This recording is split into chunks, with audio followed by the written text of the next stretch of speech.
Xiaomi Pod 7 again and buy home credit tayo. First time nila, 4,000 lang down payment and approve agad. So, sige ma'am, unbox na ako. Saan po? Snapdragon sis, mas mababa ang isa.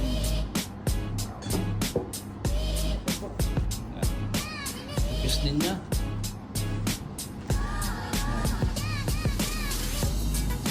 So, open nyo. Tama. Ito po. Kaya sa taas.